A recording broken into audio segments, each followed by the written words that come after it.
Good evening, good afternoon, good morning, wherever you are in the world. Welcome to the Reel McCoy, the weekly show where we take a movie, we send it off to you guys to watch, come back, and we break it down. We kind of mesh it up and kind of grind it into a pulp and drink it. With me every single week, my hetero life mate. Oh, my feelings. I don't know. That's my intro. I've had a bad week. But I don't know. I've decided not to talk about it. Anyways, what we do in the Reel McCoy is literally we talk about movies that we like. Every single week, we choose a different movie. We ask you out there in the crowd to go watch it. And so you'll have a bit of a reference. So we're going to talk about spoilers. We're going to talk about everything. And we're going to discuss the movies, the scenes we like, the stuff we didn't like, metaphors, break it down, cinematography, whatever you want to talk about, we have it. Oh, My Feelings got a massive amount of notes with him as well. Yeah, we got that. And we just a caveat here. I did say last week we're going to have a guest, but he could not make it for reasons that are kept with me. We hope to get him to come to another podcast, but that is of course open. If you are watching this and you happen to have an opinion or a channel that you want to participate in this podcast, you are more than welcome as well. Plus something that we haven't discussed backstage, but if you're watching this and you have some sort of talent in the graphical area, please let me know, because I'm looking to see. So, social media, at Meffistoe on Twitter, you talk to me. Or if you want Instagram, follow me on Instagram, Meffistoe at Meffistoe79. He finally spelled it right, folks. He did. If you are, I don't have it on, but if you are desperately don't want to have social media, that's fine with me. That's okay. Please, it is Meffistoe79 at gmail.com. Okay, so Meffistoe79, just the way Instagram is, at gmail.com. You can email me. We can discuss. We can open up. I'll give you a link to my Discord, and we can have a better chat, not over email, because it kind of sucks. All right, let's us deal with the actual thing we're here to deal with, which is today's movie, Training Day. How many times have you watched this week? Because I watched it just once, to reminder, and haven't watched it in a very long while. Please give me your initial reaction for this week. 3 times. 3 times. Okay. Because I love this movie. I believe this is Denzel Washington's greatest role of his entire career. I agree. It's telling that there's a reason why he won the Oscar for this role. Yes, I agree also. And I love it because one little note that's really, really funny is that was actually before a lot of really big kind of internal investigations happened in the LAPD, but there had already been some prior to the filming of this, and actually that's why Denzel Washington actually grew the Van Dyke beard. Yeah. To actually portray Rafael Perez, who was like the head of like a big narcotics detective, like Alonzo, who got busted for being absolutely corrupt. And they're, by the way, like the CRAS agent, the crash unit that they called them. There's a massive overhaul, so much corruption that was found out in the LAPD during, like, before the film was made and all the way through the early 2000s. So it was very relevant at its time, and I love just that little extra bit that Denzel Washington did to be like, well, you know what, I'm going to study Rafael Perez. Even he studied some of his mannerisms and how he was interviewed, and that's how, like, he has that kind of cadence to his voice, that very gruff, like, yeah, you know how he is. He's very abrupt, like very curt and abrupt with everything that he says, and everything that he says has a meaning to it. He doesn't say anything that he doesn't mean. Yeah, I agree. Okay, so what is the premise? What is the premise of Training Day? Well, it's very, very simple.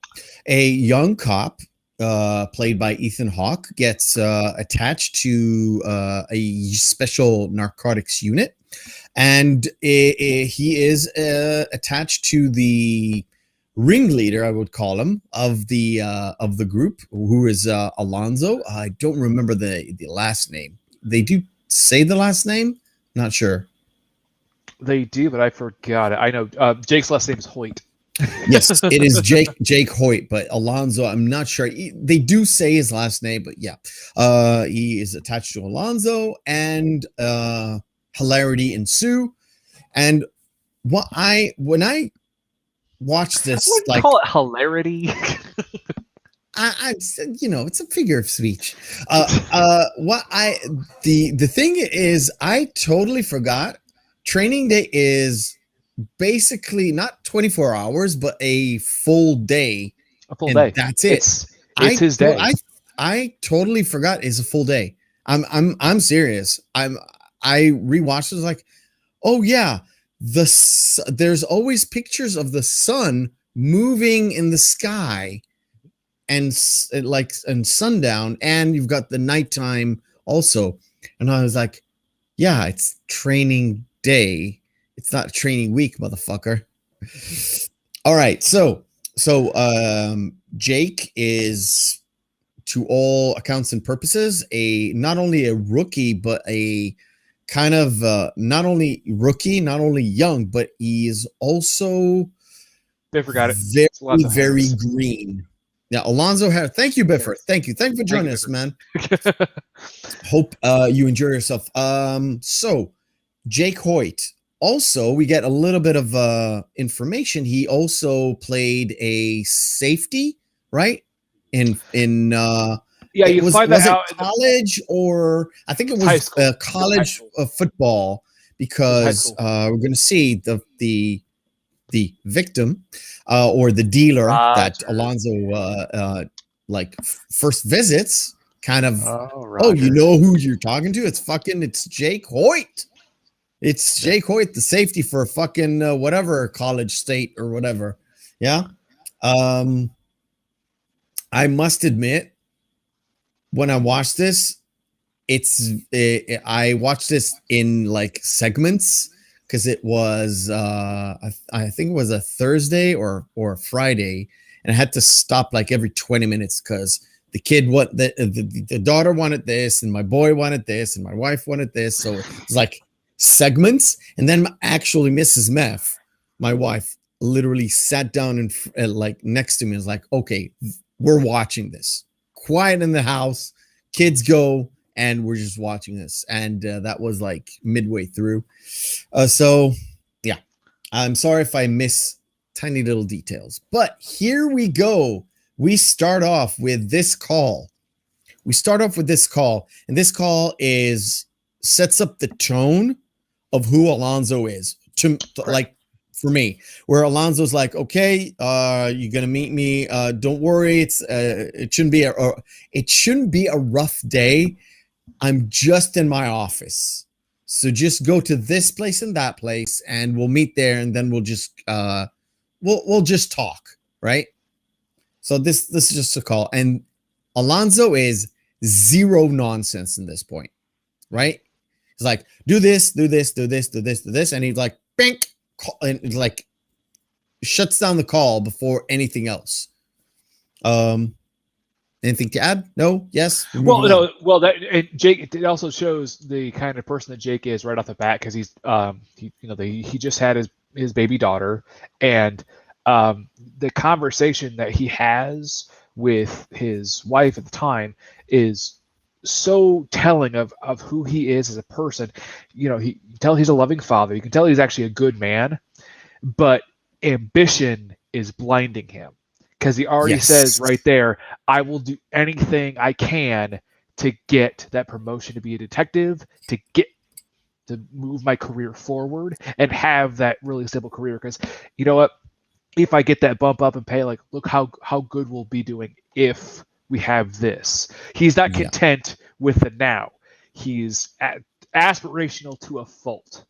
Yeah, and that kind of leads him on to real bad everything that happens. He is.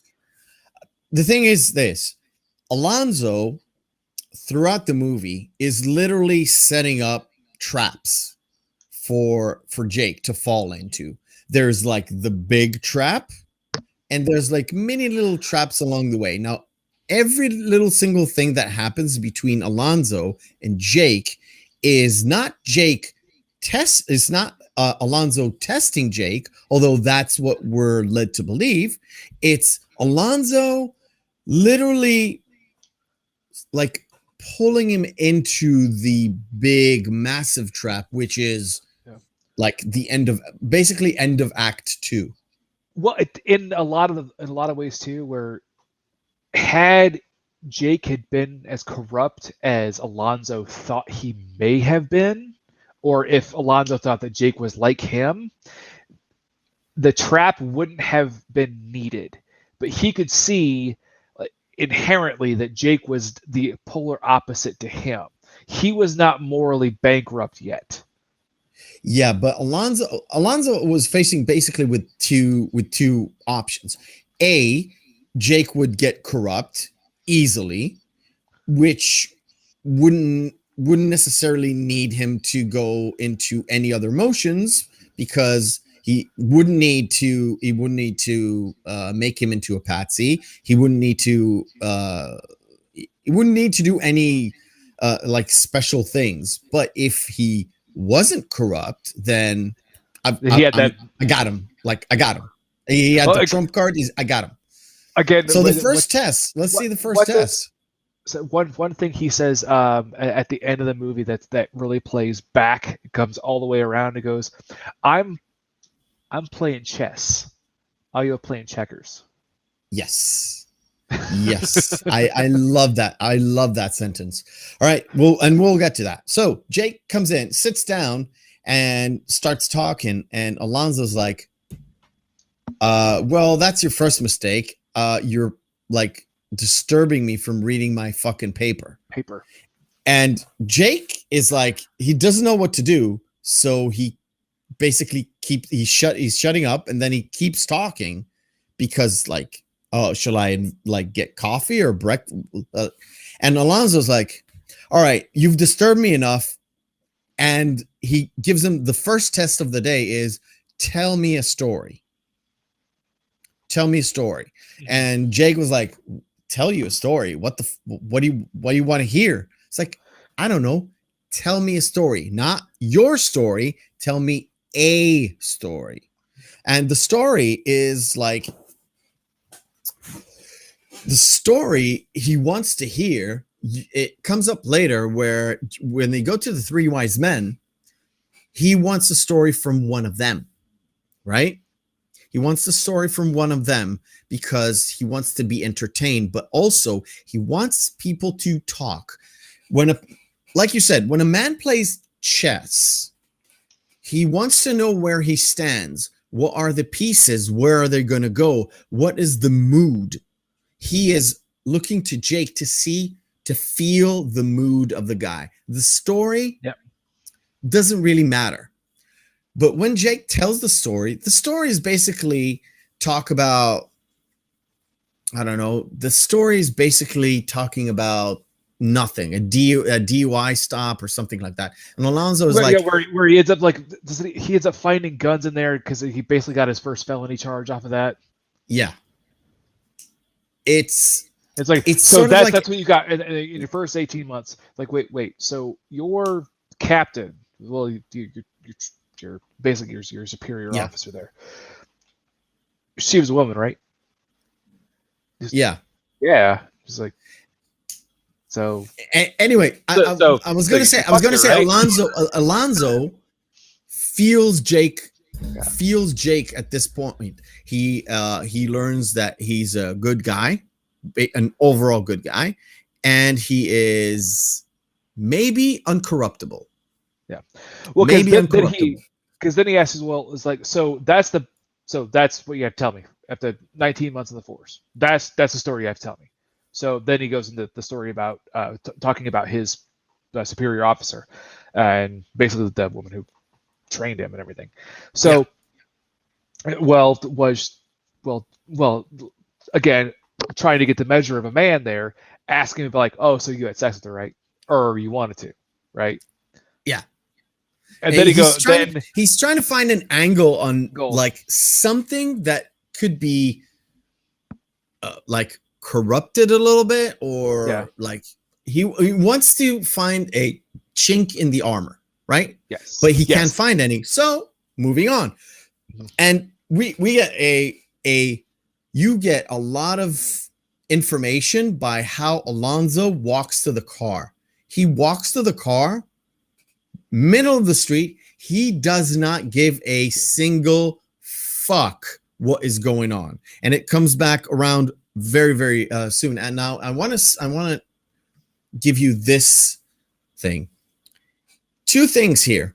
One, Jake notices two things. One is the car is not in the motor pool because, and two, the gun is not in the official, like, say, registry.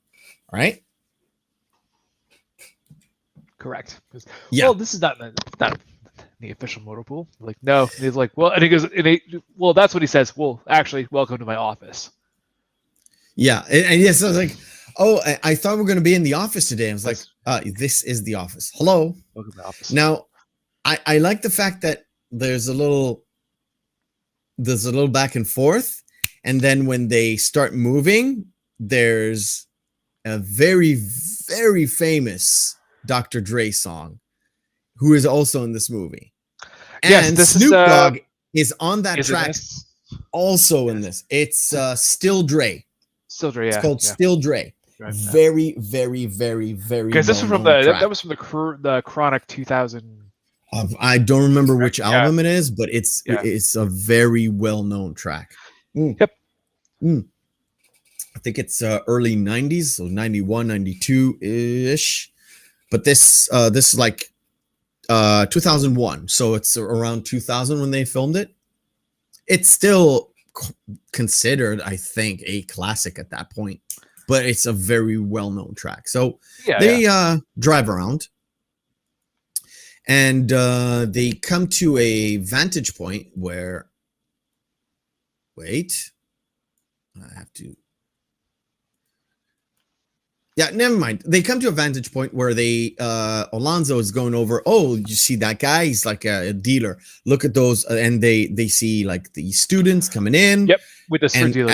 As they come in, they drive out, and of course, as soon as the druggies come out, see Alonzo's car, they scatter, and they literally chase down the students, and they, of course, do the first arrest. It's not really an arrest. It's basically a shakedown of the students. And all they do is like take their money, take their drugs and their pipe and just run. They don't arrest them. They don't do anything. And Jake is like, what the fuck? We just did, right? And Alonzo's so fucking casual. It's like, oh, this is just crap weed and blah blah blah, and we don't need to do this. So why don't you smoke this? If you want to be a narcotics officer, you have to be on narcotics. Yeah, it gives them like this inevitable choice. So if you're a narc, you have to sample your shit. I was like, and Jake is like, what? What are you talking about? I'm not smoking weed. I'm never gonna do that. And then then Alonzo pulls a gun on him and he goes, right there. Yeah, if I was I want to show that exact part. I would have killed you. Yeah, it's like he gives him the pipe. It's like, smoke this motherfucker. And he says, well, nah, come on, no. And it's like, he stops the car mid-intersection, pulls a gun into the head. It's like, you smoke this or I'm smoking you. Literally. Well, no, because what he says is, he's like, had you been undercover right now with a dealer, you'd be dead. You would be dead right now. He goes, get the fuck out of my car, rookie. Get the fuck out of my car. Yeah, and for Jake and for us as a viewer, if you watch this like the first time, this is like, what the fuck is going on? You're in the position. We as an audience, I think we're supposed to be in the position of Jake, where a cop shouldn't sample the fucking drugs. He's supposed to arrest these criminals, right? We were supposed to arrest those students, right, for basically possession, right? And all we get is my superior officer telling me I have to sample the drugs. I have to like smoke the pipe now at gunpoint, which is like this, right?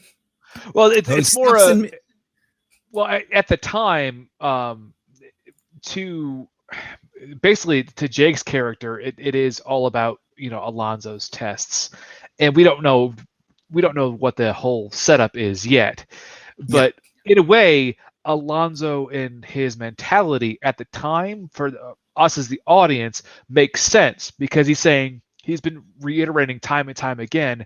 He's like when they were out there and he rolled down the window, he goes like, breathe in the streets. You have to know what it's like out here. You have to know what it's like. If you don't, you're going to get killed.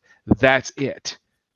Game over. If you do not know how to react and how to interpret every kind of situation, you're dead. That's it. You're done. Yeah. And Jake, of course, because we know Jake is obsessed with being ambition. Yeah, blinded by ambition. He takes the drugs. He thinks, because they were talking about like shitty marijuana, correct? Like shitty stuff that look, you can break it up right there. There's seeds in it. It's like, this is he tells him to smell this, and it has like a benzene smell or something, not benzene, but formaldehyde, something shitty. I just don't remember what it is. It's like, it's the lowest grade possible. So just smoke this.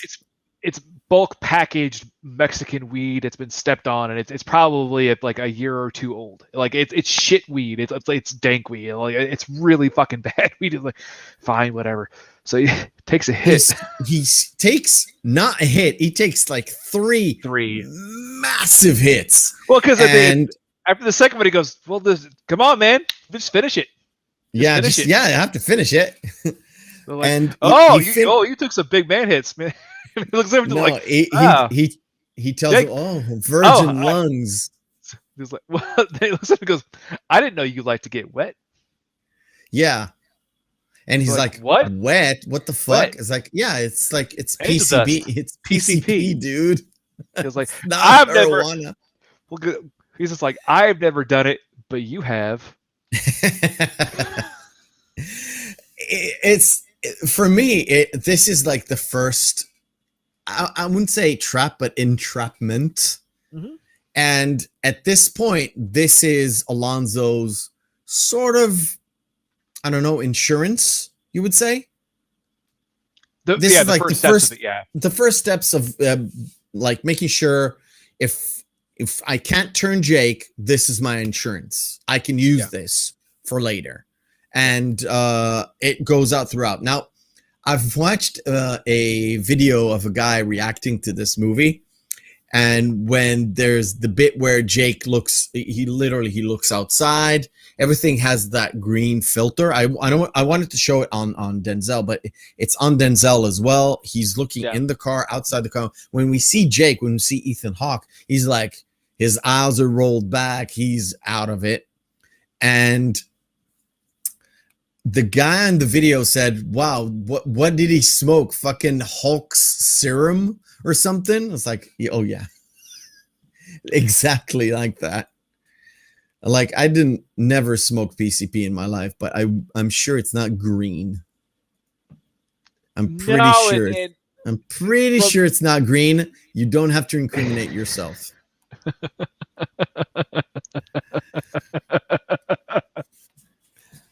Moving on. That is a talk for later, off podcast, or maybe a different kind of podcast. But here we go.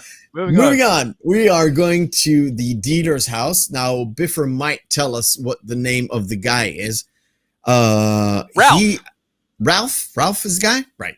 So they go to Ralph's house. And they basically talk about nothing. They talk about Ralph's retirement money.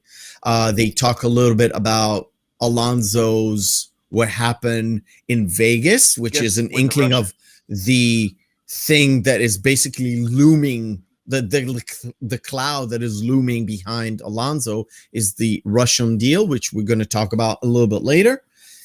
And yeah, like I said, the retirement money, and we found out a little bit more about Jake. Like we said, that he was a college football guy, a safety, a well-known one. At least to Ralph. High school. High school. Okay, so high school. But also, what's really important about that scene is the unique dichotomy between the philosophies between Ralph and Jake. About what street life is. Because Ralph tells him the story of the snail. Oh yeah, I didn't get that. I did not get that. I'm sorry. He goes like, well, once you get that story, you'll understand. He goes, well, I already understand the streets. He's like, well, what do you mean? What does Jake say? I just don't remember. I'm sorry. It's all about smiles and cries. It's all about smiles and cries. That's right. And Denzel. I'm gonna miss. Oh, he's way too he's way too fucking high. No. Hear me out. In the end, that's all you really have left in your life is just what you can control is your smiles and cries. And Ralph goes like, okay, yeah. And another thing. It's basically the second insurance policy, which is making sure that Jake drinks alcohol, which is the other thing, right? Yes. So we got drugs in the system. We got the drugs in the system, and then we have the alcohol in the system. Not later on, it happens again with the alcohol, but because alcohol kind of dissipates from the system anyways. He just makes sure he's at that just enough level to be detected, I would say. Yes. All right. And then the next scene's this is of course Ralph. Yeah, the next scene. Well, I do like the setup too, where it's clear that Ralph and Alonzo have been friends, or they've been associates for many years. So the inevitable trail that happens later has that much more emotional impact and weight to it. But anyway, moving on. So while moving on the streets, very important scene. While moving in the streets, Jake kind of noticed from the side eye, he's like two I would say homeless people or crackheads or whatever you want to call them. Basically, not really raping a girl, but they're doing something to a girl. They are literally about to rape that girl. Bolts out, and you see here in this scene, kind of again, what is Jake like in terms of his personality, his skill set as well, and also Alonzo's skill set, because Alonzo is kind of nonchalant. He's like, yeah, fuck that girl, right? He's like, oh, fuck it, you know. He's ready to leave, but Jake jumps in, basically tackles one, deals with the other one, chokes one out, basically. Jake is kind of getting his ass kicked for about 30 seconds, and then he starts taking over the entire fight.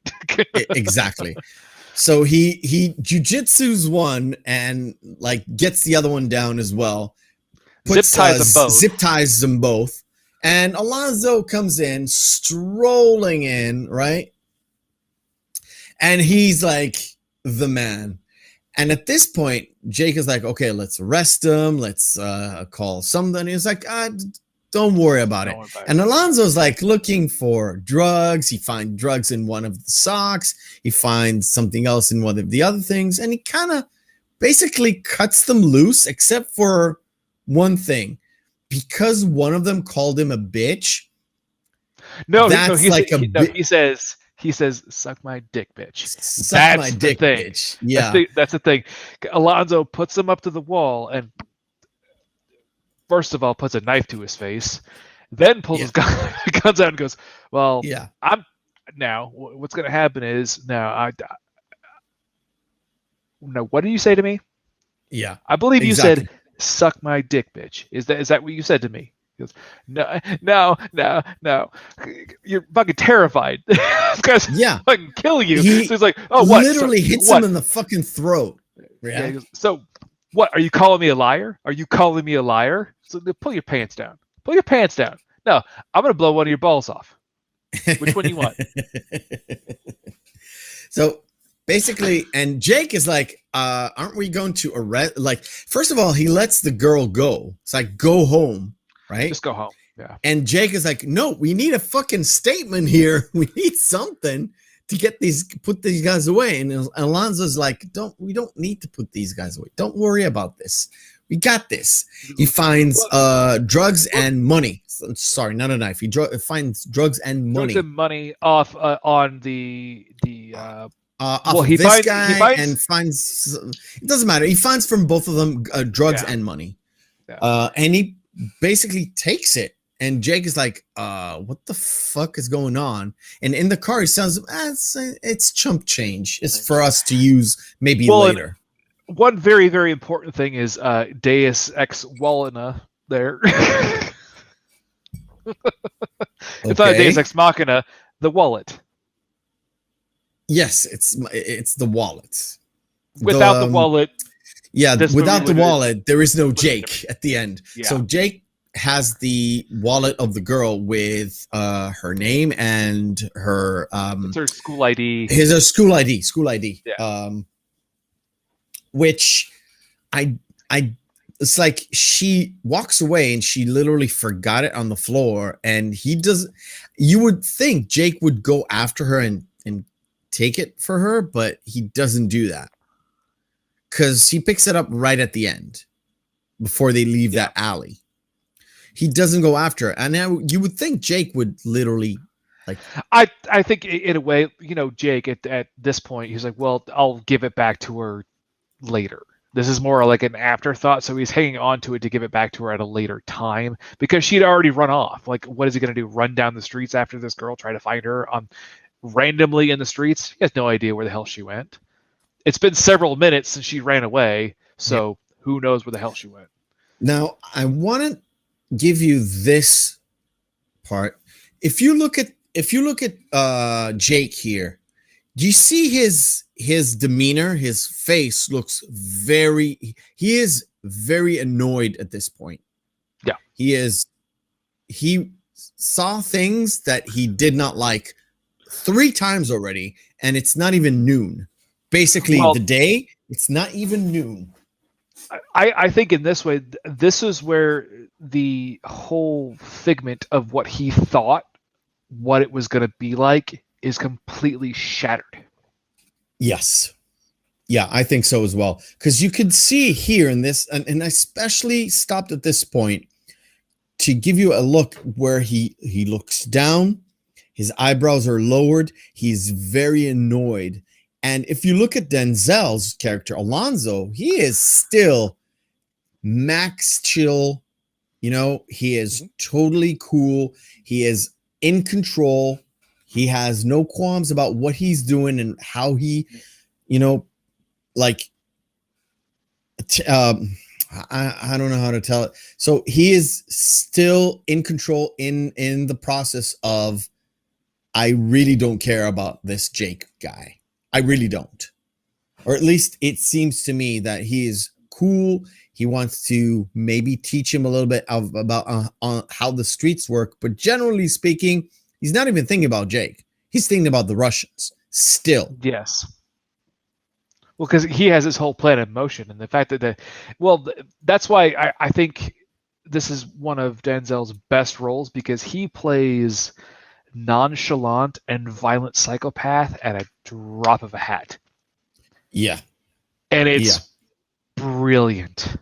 Yeah. And it's also where he offers Jake the beer, and Jake is still apprehensive, and still after the PCP, after the whiskey, he had a full glass of whiskey, and now he gets offered a beer. And at first he's still apprehensive, but kind of at the end of the talk where Alonzo is putting Jake into a place where he is comfortable with not doing the right thing. Because what he's telling him is like, well, in this line, what you have to understand is it's about the bigger picture. It's not about busting the random crackheads on the street anymore. No.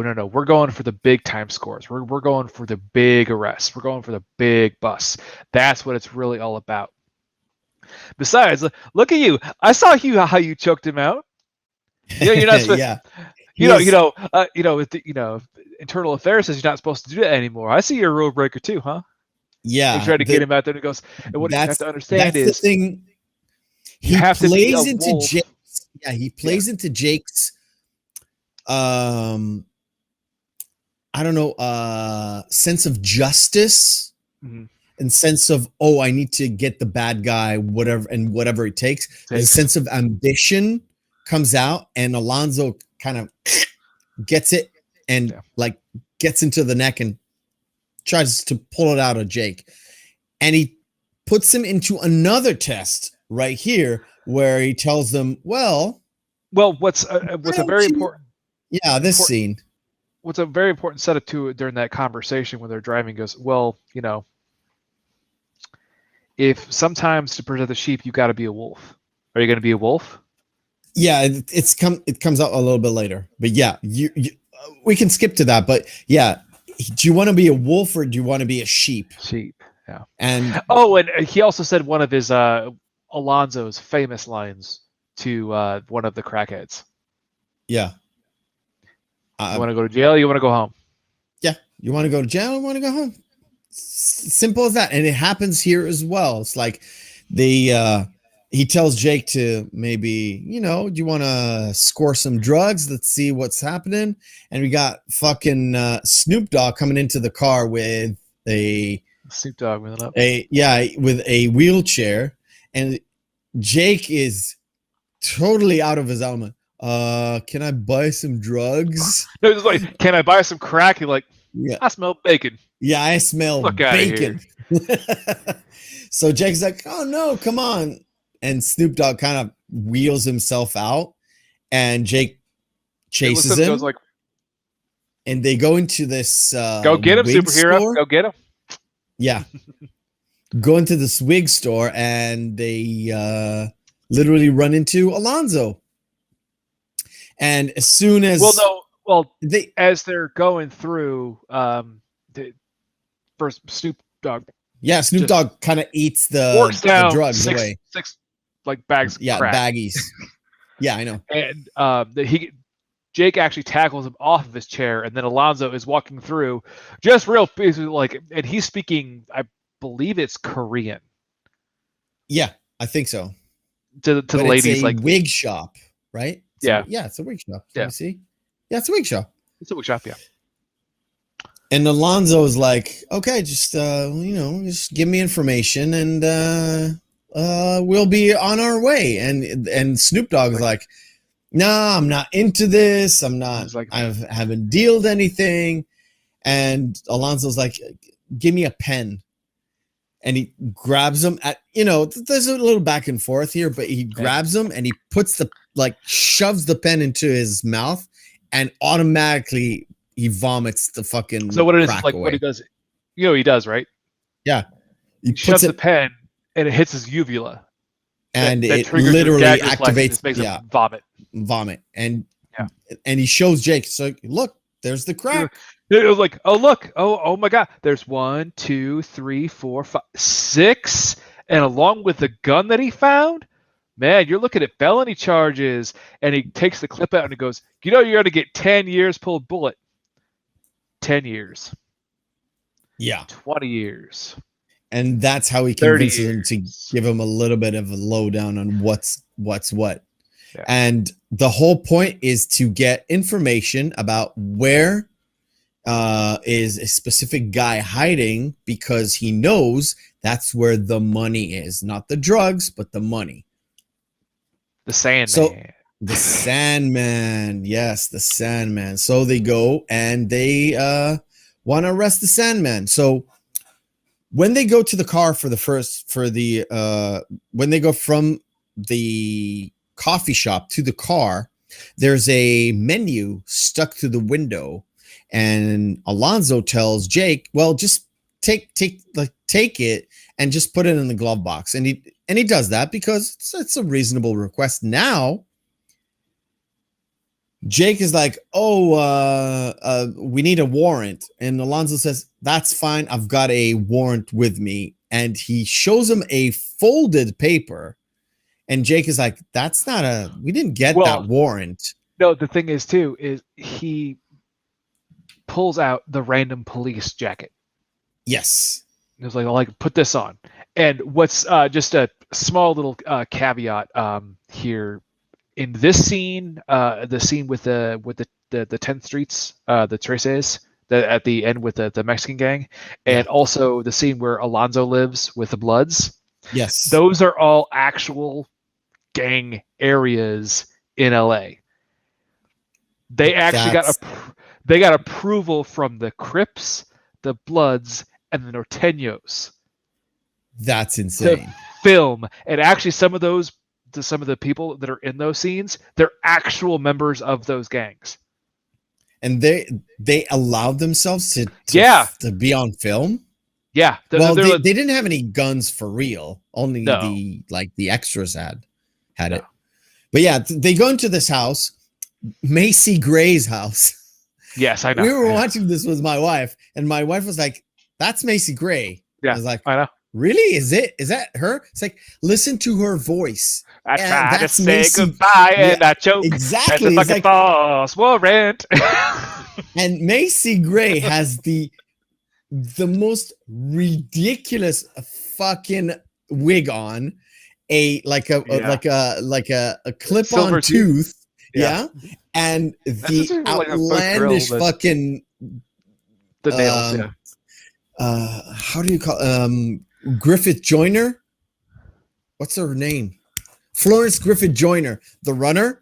She had that like You mean Jackie massive Joyner Kersey?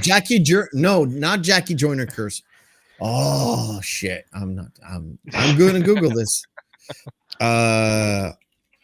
Florence Griffith. Yeah, Florence Griffith Joyner. I'm gonna show it. I have to show it to you. She was a runner in the 88 Olympics. She won first, and then she got found out as a massive druggie.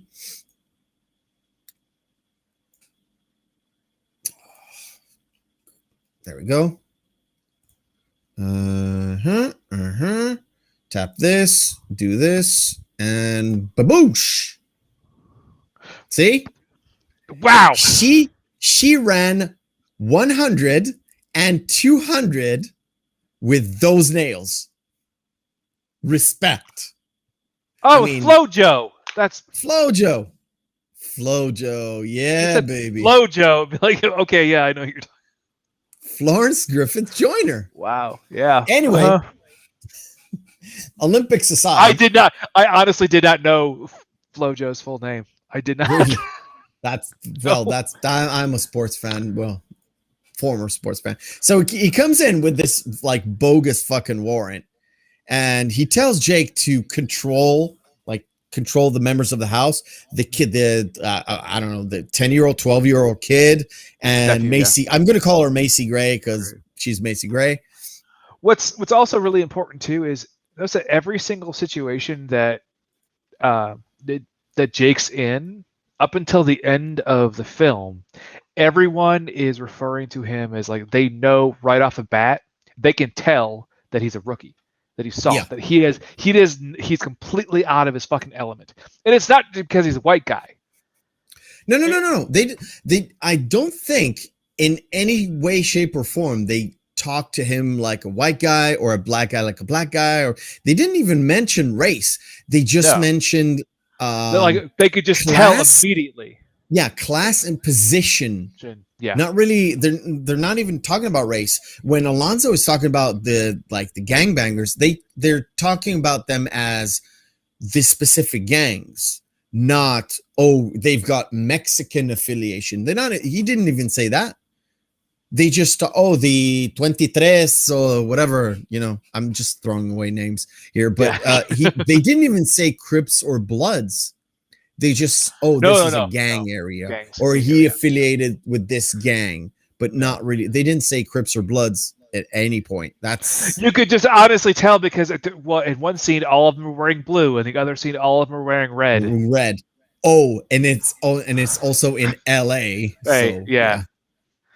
Context clues. Yeah. So Macy Gray already smelled the fucking bullshit. So as soon as Alonzo comes out, she literally runs to her room, sees that he took the fucking money from Sandman. Like, I want to see the warrant. I want to see the warrant. I want to see the warrant. And when she gets the warrant, it's that. Yeah, she keeps screaming it. And when she opens it, is that the Chinese menu. Chinese menu that Jake took off the window, right? And she runs out, she yells, and before they go into the house, before everything, they go around the corner and there is a massive gang right there of I think it's Crips, right? These are Crips, yeah. And as soon as she comes out yelling, they go ham. They're like, these are fake cops. These are fake cops. That's the reason why he told them to put on the jacket. Yeah, exactly. So I don't know how Alonzo's shooting like this, but he is I don't know either. I mean, you were actually in the military, and I've shot a firearm before. That does not work. The recoil alone, it just is like, no. Look, I've never fired a pistol in the Army, but I am a fan of Mythbusters. And Mythbusters actually did a test because they had like a series or a season where they tested out myths inside movies, and one of the myths is shooting the gun sideways. Is it like viable? And it's totally not. It's just because you go, man. it just looks good. So he shoots them like this. I was like, oh shit. It just looks good. Because those are 9mm Berettas, right? Yes. And granted, it doesn't have like the kickback of a 45, but it's still enough to make your wrist go, You can shoot them. I did fire a pistol, but not in the army. But you can shoot them like that, and the recoil isn't that. But I mean, if you were to keep firing, you'd be going like this. You can keep firing, but you won't hit anything. You would not hit anything, like not where you aim it to, at least. Well, especially if you're going bang bang bang bang bang. Yeah. You'd never hit anything. And this is where they leave. And Jake is literally, it's the first time where he gives him his frustrations to Alonzo. Oh yeah, because the car gets shot at. They almost get shot. Yeah. And he goes off on Alonzo, and Alonzo is like, dude, this is the way you do business here in business, right? This is the way we catch the big dogs. You have to be the fucking wolf, or else you're going to be fucking sheep, and sheep gets eaten by wolves. Do you want to be a wolf? And it's like, Jake is like, and he's like doing the whole ow thing in the car until Jake kind of succumbs to, again, his ambition and bringing it back in. All right. So we've talked about stuff long enough. It's time for our. We're going to actually one of my favorite scenes coming up, which I've got a story about that too. Yeah, no worries, man. We have got a long way to go. Still. All right. Our first segment of the night, which is a textless poster, still doesn't have an actual name, where I take a few posters which have their text cleared, promotional pieces, all that stuff from actual movies, and you guys out there and Oh My Feelings are going to guess. These are 10, like I do most days, and here we fucking go. Unforgiven? No, that's damn it. No, not Unforgiven. Why did I say Unforgiven? It's not Wyatt Earp. It's not Wyatt Earp, but they both came out relatively close. Wyatt Earp, and that's Doc Holliday. Yes, that is Wyatt Earp and Doc Holliday. The name of the movie is not Wyatt Earp. Yes, I know. Oh, shit. Two movies dealing with the man Wyatt Earp came out the same year. One is Wyatt Earp, and one is this. It's not The Magnificent Seven. Nope.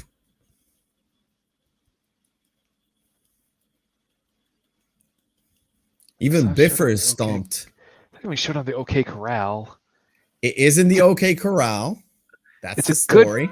It's a good fucking movie. This one is better than Wyatt Earp, in my humble opinion. It is.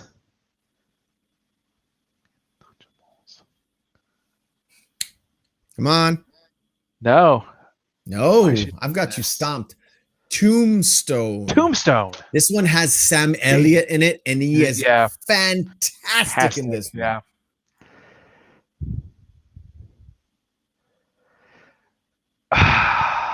This just came out. We kind of talked about this. Won't You Be My Neighbor? Close. Will You Be My Neighbor? No. Who is this, by the way? Do you know who this is? Except for Tom Hanks. This is Tom Hanks. It's Mr. Rogers. It's Mr. Rogers. Yes. Is it just Mr. Rogers? It's a movie you told me to watch. Not really, but yeah. No, I told you to watch Won't You Be My Neighbor, which is the documentary. Yes, but it's not. It's not. It's not the documentary. It's the movie on Mr. Rogers. You're stomped?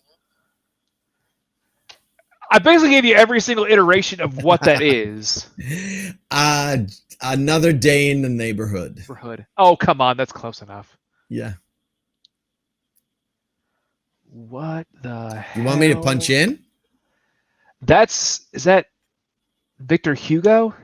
That's not Victor Hugo, no. Who the hell is that? That's Aragorn. Not actual Aragorn, it's the actor.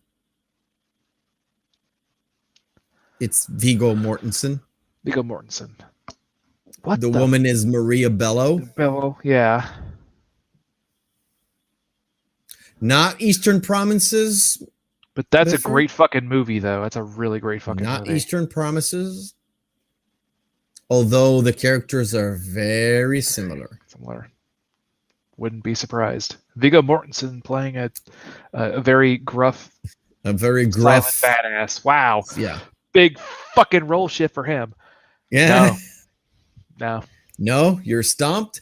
History of Violence. Fucking awesome movie, by the way. Never saw it, actually. Ooh, nice. Is that Blood Diamond? Blood Diamonds. I wouldn't imagine you know this movie. I've seen half of it. Can you punch in? Oh yeah, for sure. That's the poster. So the text is here and below.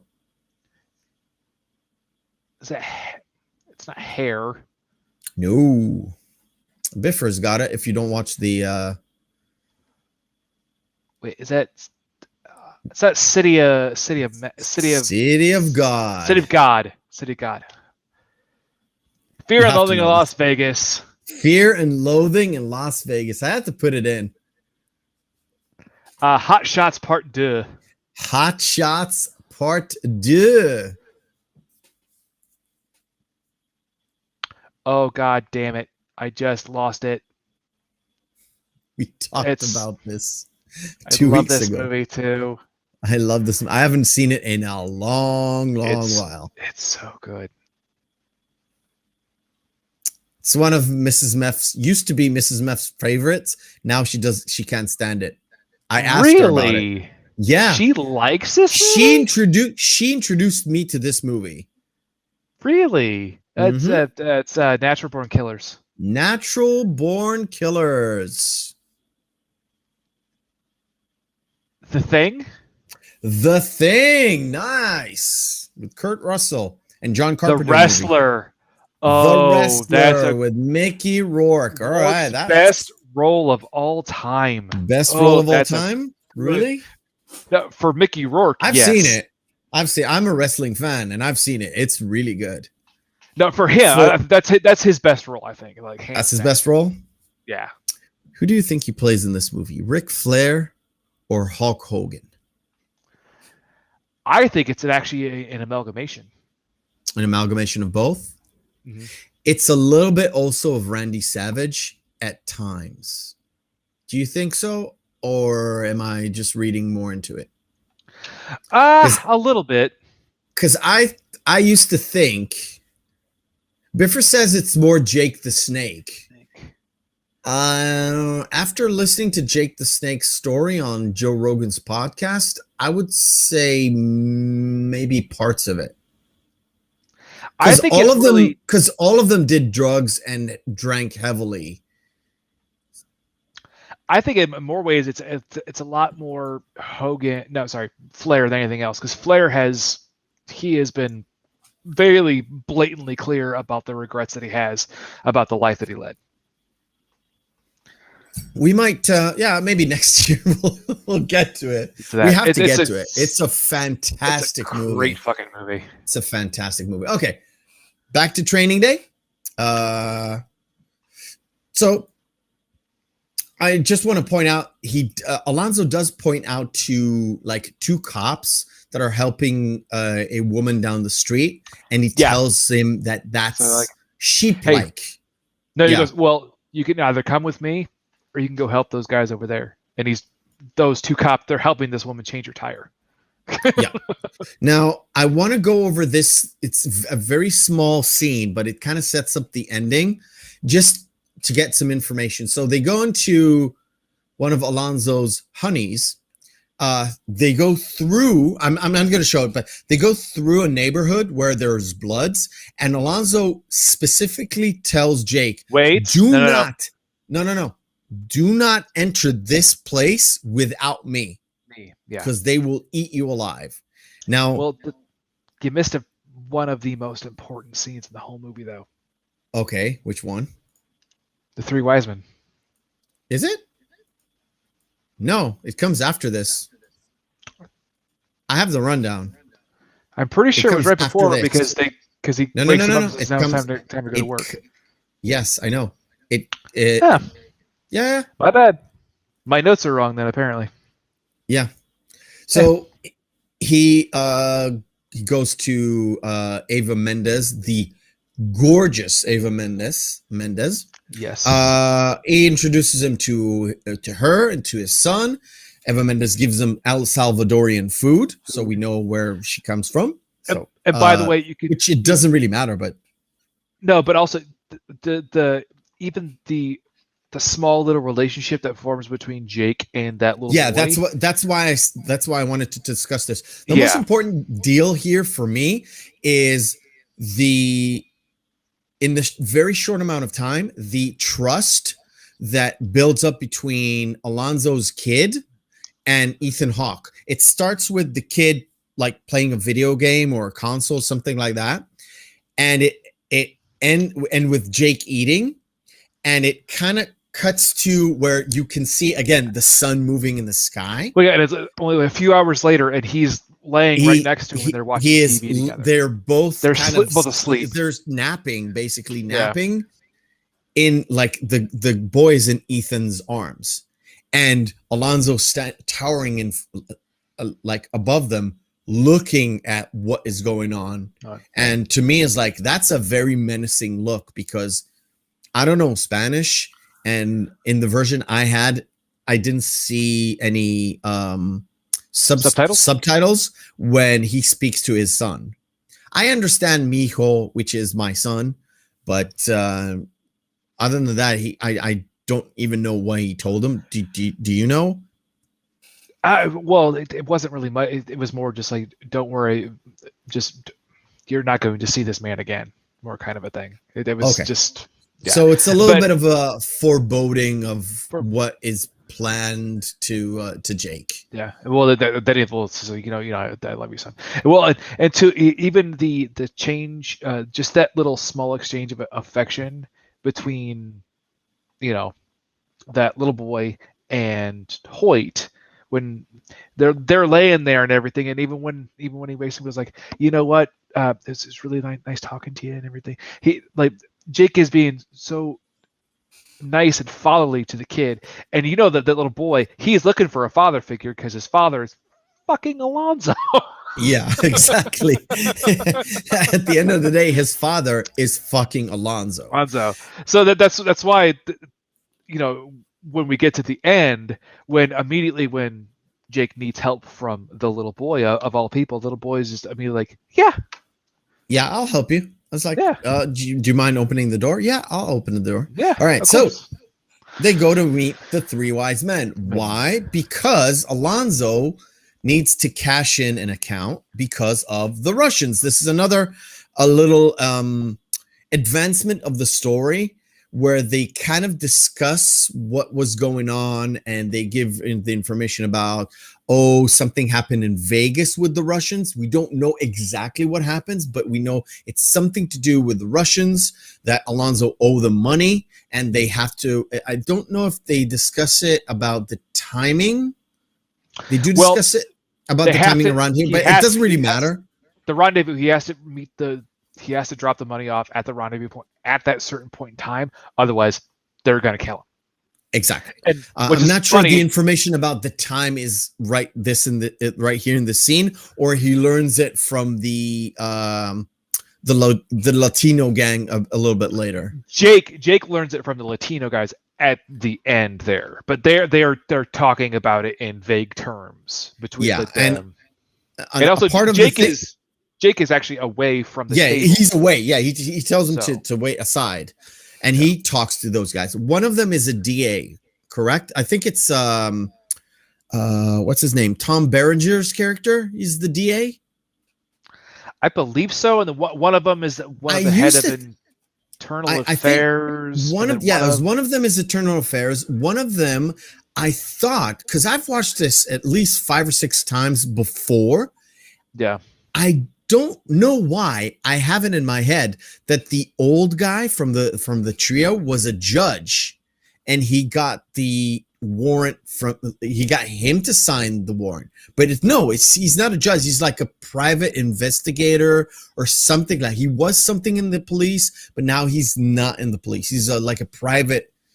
He has a private thing. They're all in the law. They're all in law enforcement. They're all in law enforcement. Yes.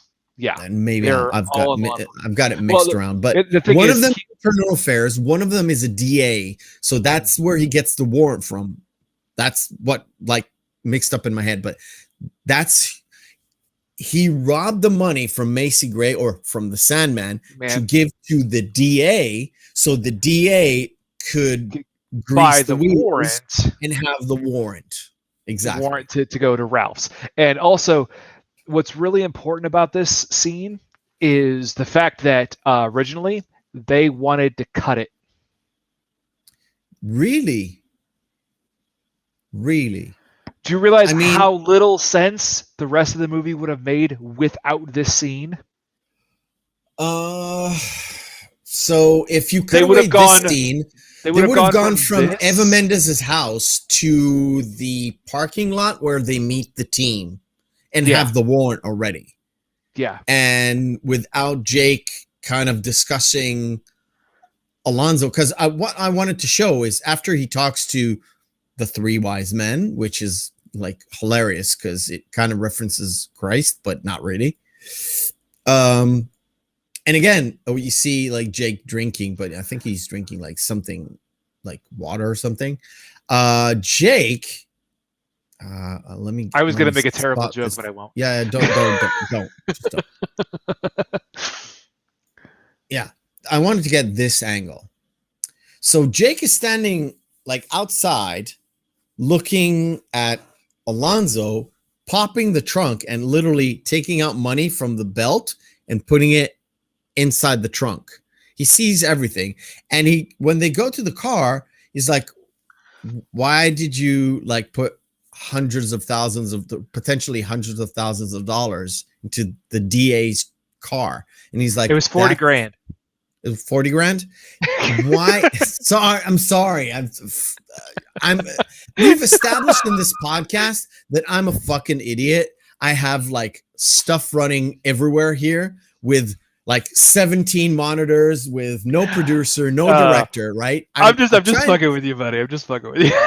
I'm trying to handle everything here, and fine. It's 40 grand, and that guy wasn't a judge, and he doesn't have a private company. Okay, fine. So the important fucking shitballs. Anyway, the most important thing is he puts the money in, and when they talk in the car, it's like, what? Why? It's like, yeah. Do you not understand? Did I not explain this to you? Everything has a price. There's a price of doing business, and the business is putting away big drug dealers inside the hole. No, the thing that he actually asked, he's like, Jake, are you sure you want to know?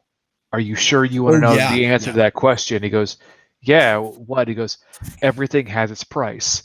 The price of that warrant was $40,000. And he goes, oh God, I did not want to know that.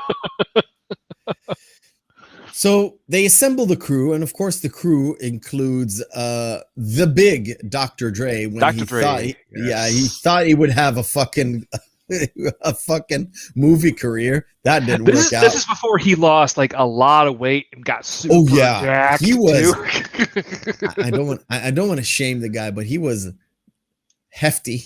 To say the least. He was the same weight he was from the early '90s. To just put it that way. Then he got like in the mid to late 2000s. He was like, I'm gonna get ripped. Yeah. But still, it's all that headphone money. That's what it is. It's not.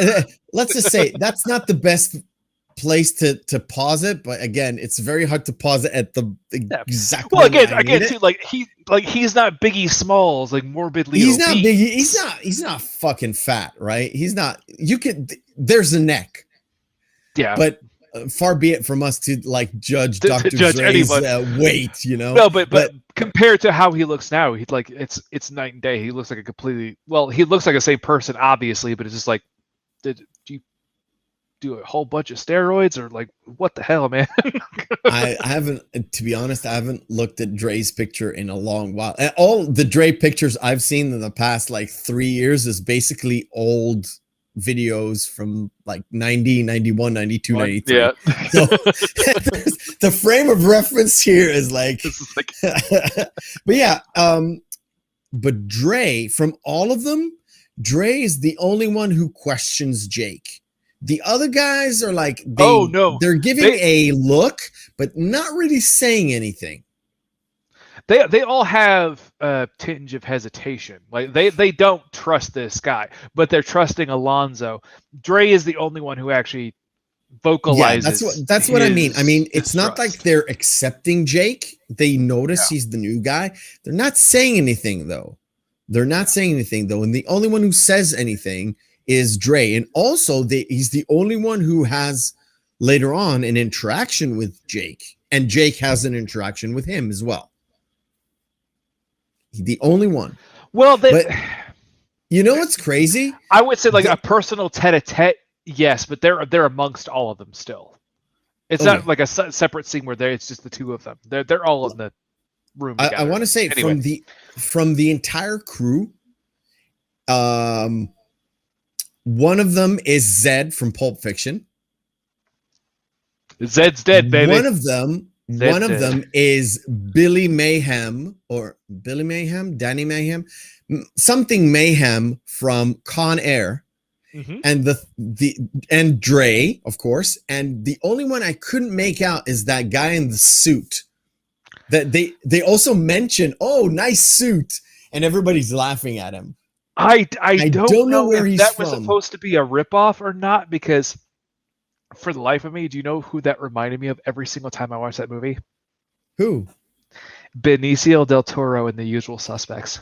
Yes, but it's before The Usual. Is it before The Usual Suspects? No, The Usual Suspects already came out. It's after. Right, it's after. It's after. It's the same kind of look, but it's a different guy. And so it's I wonder if they actually wanted to get Benicio for the role. They couldn't, so they're just like, well, fuck it, make him look like Benicio. I mean, yeah, but generally speaking, they're all of them coming from I would say a background of being an asshole or a criminal from another movie. And it kind of is like, yeah, this is typecasting, but a really, really good one. But it's very apropos. Like So anyway, they get a warrant and they go to Ralph's to fuck them up, basically. So everybody's wearing their vests, everybody's gearing up to do some stuff, but it's not really as it seems. So we get this picture, everybody's fucking serious. Alonzo's taking a step back. And do you know why? Why it's set up this way? So it looks like completely legit? Because they're in public. Yeah. They're in they public. Have to make it look real. Yeah. Once they're in, that's a totally different story. So they bust in. Ralph is sitting like that, and they literally point the gun at him. It's like, what the fuck are you up to, boys? Because Alonzo, what the fuck is going on? He was like, Alonzo is gonna fuck you up when he finds out about it, and then Alonzo comes in. It's just like, what's going on, man? the hell? And he tells yes. him that he had a conversation with the wise men and said, well, they need the tax, pay up. It's like, oh, these motherfuckers, they're like going into my pension. They're going into my pensions, those blood-sucking ticks. And it's like, yes, but not really. So they go because they've let you keep doing business for how many years? That's the thing. Alonzo basically gives Ralph an excuse that is plausible in their world, but remember, they're also giving a little bit of a show, not to the crew, but to Jake. Mm-hmm. Yeah. And for us, who we are supposed to like identify with Jake as the audience, as the protagonist. Uh-huh. So we've got this. So they dig up his fucking kitchen and they take out his retirement fund. And when they pull it out, oh man, who's gonna pay for my kitchen floor? The taxpayers. Yeah, the department. The department was gonna pay for your stuff. And again, they pull it out, and Alonzo asks Dre, "How much is this?" And then Dre says, "About $4 million." And Alonzo is casually saying, "So Jake, so we got $3 million here." No, they break it open, and he goes, well, he grabs one of the bricks and throws it over Dre and goes, that's $250,000 in your hand right there. Right here, from what I can see, is $4 million. And what we're going to turn in is $3 million. He's like, yeah. And Jake is like, what? And he gives him the first choice. It's like, here you go. No, he gives him a brick, and he goes, hey, look, buy your wife a minivan, put your kids through college. That's the ultimate temptation at the end, because he tried to tempt him with everything else down the line, trying to figure out what angle he could get in to make him corrupt. And this is kind of his last ditch effort to be like, okay, is this guy going to be on my side if I get him to take the money? Yeah, exactly. This is basically Alonzo's point of, am I going to spring a trap on this guy, or I'm going to be able to corrupt him? That's where he's at. In a way, I find it really funny, because if you take it as on its face with the temptations, you could put this in a narrative as if though Alonzo was the devil and he was tempting something like, say, Job. Not Job. Well, Job just got fucked over. That's what happened to Job. Well, no, Jake has as well. With the PCP, the drinking, and witnessing a false arrest, and. But all the little things where he's trying to find what sin or vice he can manipulate, so he could put him into his thrall. And you know what the thing that gets him in the end, before they go to visit the Mexicans, and we're going to get to, is pride. Yeah. About his ambitions, which we'll get to. So anyway, taking the money out. The thing is, Alonzo's like, okay, you don't feel comfortable? I'll hold it for you. On to it. Yeah, I'll hold it for you, just so the guys are gonna feel comfortable, right? And we get this scene where Alonzo's like, all right, shoot Ralph. And Ralph is like, do you know what he says? He goes, you know what? You know, they tell you, if you shoot someone on duty, they're your servant in the afterlife. Yeah. He's like, and Ralph he hands him the shotgun and goes, time to build your entourage. Yeah. And he gives it to Jake. Is like, all right, shoot Ralph. And Jake was like, nah. And he does the same thing. He does the same thing he did before he smoked the PCP pipe, right? Yeah. He's like, nah, you don't have to. And Alonzo is like dead serious. At this point, Alonzo is even more deadly serious. No, they're still joking around. They don't stop joking until Alonzo shoots Ralph. That's the whole thing. And it's all of one great big joke. Yeah. Because if Ethan Hawke, like, well, Jake, grabs a shotgun and goes, ha, bang, and Rep goes, ah, and they're all Yeah. they're all laughing and everything. And Alonzo gets up and he walks towards the door. He goes, hey, close the shutters. Yeah. And he's like, bam, shoots him. And Ethan Hawke is like, what the fuck is going on?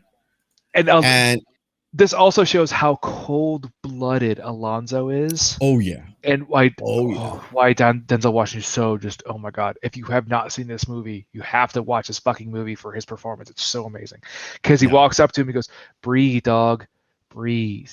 Just breathe. As Ralph is Yeah, exactly. Because obviously some of the pellets perforated his lungs because he's basically bleeding out and dying. And what he does, he waits for everything. And Hoyt or Jake is like, he is so off put by this situation.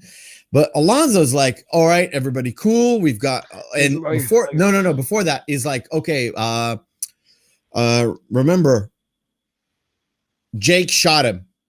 It was like, I'm gonna quarterback the situation. Now, everybody, what happened is this guy came in. No. First he takes the Ralph's guns and he shoots. I'm gonna call him Zed because I don't remember his name. Yeah. He shoots Zed twice, and then he's like, "Okay, before we call the bus, the ambulance." He's like, "Okay, so I'm gonna quarterback this. So Paul and whatever busted in. Ralph shot this guy twice. Then Hoyt comes in, shoots Ralph, and we found the money and also that. So." Okay, who shot Ralph? And it's like everybody's like the new guy. Jake did. Everybody's pointing at Jake, and Jake is like, "No, it didn't. No, it didn't happen like that." It's not about what you can say. It's about what you can prove. Exactly, what you can prove. It matters, and Jake is the rage is fucking rising like a motherfucker right here, and at a certain point, it's what he snaps. He takes the fucking gun. He's pointing it at Alonzo, who is literally lying down on the sofa, right? And everybody's on Jake, and he gives them a speech of a lifetime about this is how things happen. This is how things are going on, and it's all about you can prove. And Jake is like, no, it can't be like this. It's like, what happens is every time you get a shooting at an arrest, you go to the lab and you get tested in blood, right? Yeah. And you're gonna have your PCP in your blood and alcohol, and you're gonna have to explain that to internal affairs. Right. So what it is like this is the unveiling of his grand Machiavellian scheme. Yeah. Had Jake just followed along and been corrupt as well, everything would have gone without a hitch. This was his plan. This was his ultimate plan B, and it was set up just perfect. And Jake has said, "You've set this up all day," and Alonzo said, "I've been thinking about this I've been thinking this all week." Yeah, all week. And that's literally, that's how deep the rabbit hole went, where Jake finds out, oh shit, I'm in the bear trap. The trap is sprung, and I'm like caught, basically. And of course, the cops show up, and Jake doesn't tell anybody. He goes out to the car. Alonzo goes out to the car. And they have that discussion again, where Alonzo kind of finish off what they talked about. Like you said, it's not about like I'm playing chess while everybody's playing checkers. And he gives them this whole speech about why they're doing what they're doing, why they're so corrupt, why they're going around the law just to catch the bad guys. But in fact, that is not the story. Yeah. That is definitely not the story. The story is Alonzo needs money to pay off the fucking Russians. otherwise he's going to die. And this is also his kind of last-ditch Hail Mary to kind of placate Jake, because, well, we already know what happens coming up, but kind of, again, those angles I was telling, like, if you can think of Alonzo as sort of like a Faustian kind of character, or or Mephistopheles, if you will. Mephistopheles, yes, could be, yes. Again, playing again toward his pride and his ego, saying, you know what, you give me 18 months under my squad, I'll get you a detective shield. I'm going to have to end up going away, and at some point in time, someone's going to have to take over my position. Then you could be that person. You could be the one actually going out there and cleaning up these streets. The thing is, right now, things have to be done this way for now. You can fix it all because you're that good. Again, playing into that pride, playing into that ego, and also, like, you're going to get that career too. You're going to fulfill all those aspirations that you wanted. All of that, moving toward that pride angle. And that's that speech where I've seen I put up that picture where he calmly and very sort of like drawing back from the sadistical sociopath that we've seen inside the house into the Lieutenant fucking Alonzo, who is running a narc team that goes deep undercover. And also, if you look at him, he's one suave, nonchalant motherfucker. That's what Alonzo Harris is. That's what he is. And of course, he knows what Jake stands for. He knows which path he's gonna take. He didn't take the money, although he drank and had the drugs. He did not take the money, which is symbol to ultimate corruption, I would say. And he did not shoot Ralph, which I don't think he actually thought he would shoot Ralph. I don't know. At that point, I don't think he would either, but it was also just yet another test after he refused the money.